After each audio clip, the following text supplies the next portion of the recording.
Moments like this, I always say to myself, there's too much going on for me to spend time thinking about the past or worrying about the future. The present moment has enough going on.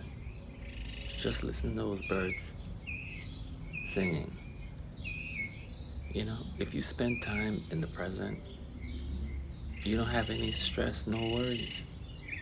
But our minds are always trying to take us off into what happened earlier or what we think is going to happen.